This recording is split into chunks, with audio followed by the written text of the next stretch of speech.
Hey everyone, I want to try to get this done in one take and in under 5 minutes, so let's get started.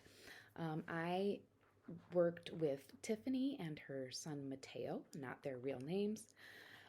Tiffany is a single mom. She has one older son who without disabilities, but he's no longer in the house. He's in his 20s. I guess I didn't write down the age. Mateo is 9 years old. Um, and he has autism. He has limited speech. He has some verbal behavior, but um, not a lot.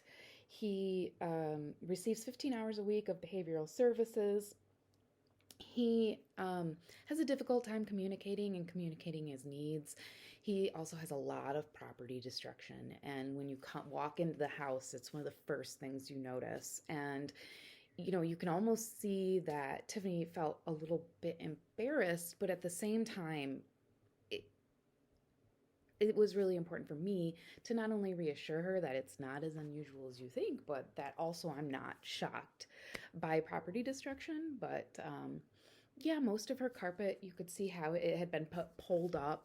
You could see how they had to protect certain things. There weren't a lot of decorations in the house, most because Tiffany reported Mateo had broken most of them, and she was really trying to keep the ones that she likes safe. And he can toilet on his own, but he does require assistance for BMs in order to be clean. Um, Mateo has also begun to recently manipulate and lose his permanent teeth. He doesn't seem to be in a lot of pain as a result, but it is um, obviously very concerning that he's able to, it was rip out his own teeth, not feel anything, and those are permanent teeth. So in theory, he's going to need them later. Um, so parenting a child with disability is hard enough, but Tiffany expressed being tired all the time and being unable to let her guard down in her home because of Mateo's like unpredictable behavior. So it causes Tiffany to be living in this heightened state all the time, which is physically exhausting. So really what I had identified is two needs in the family. One, we need um, some sort of respite or leisure skills for mom or leisure skills for Mateo to give mom a break. Um, I just think that, running in crisis mode all the time hasn't given her enough time to actually seek out those community resources, right? It seems so easy to be like, oh, well, if you need some time, why don't you get him into this, that, and the other thing? But the reality of it is, it's very difficult to perform those executive functioning skills in order to get into those programs, to qualify for those programs, to go through all the hoops. It's truly a barrier. Um, and then the second piece that I really thought was important is more specialized services for Mateo, especially regarding hygiene. He's 9 years old, which means soon he's going to start hitting puberty, and the issues with no cleanliness with the BM and especially the teeth losing are going to prove to be detrimental for him. If he has the skills, we need him to be able to start using the bathroom independently, and we need him to be able to reach certain hygiene standards to keep him safe. So you'll see in my community resources, I've got some haircutting places that are sensitive to individuals with autism, because not only is he going to have a haircut issue, but soon we're going to have facial hair. And so we need to get him used to the sounds of a buzzer and stop avoiding it as much. No judgment to Tiffany, though. It's so difficult to get this person to engage in these activities. It becomes extremely aversive. I also found some horseback riding opportunities for him. One, this will give a break for mom, right? If he's engaged in 2 hours of therapy outside of the home.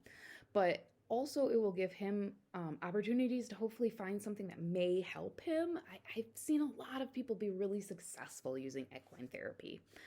I also came up with some pediatric dentists. If anyone has ever dealt with someone who has significant dentation issues, even someone who is a little bit older, like an adult, but is unable to sit through a dentist appointment. Specialized pediatric dentists are actually really good at working with nonverbal individuals that don't necessarily have the skills or aren't really willing to sit down, and they can do some really amazing things with nonverbal cues and vision assessment. And so I listed a couple of those on there for her, depending on what her insurance covers. But this is one of those situations that, having seen something similar before, I recognize the need to not just go to a regular dentist, but I have always had very good luck with pediatric dentists.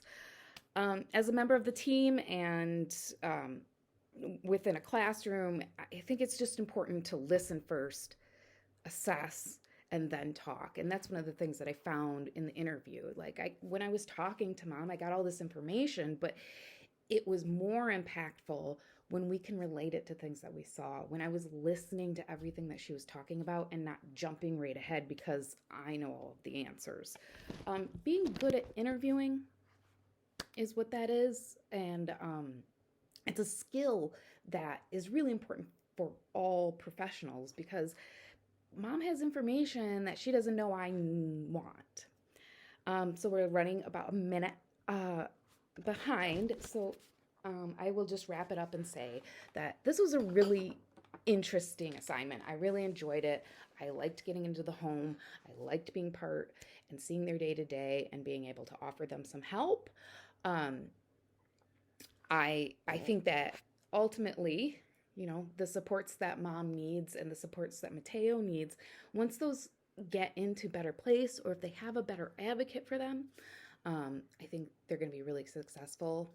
And it just goes to show you don't know what's going on in someone's home, and you never do. And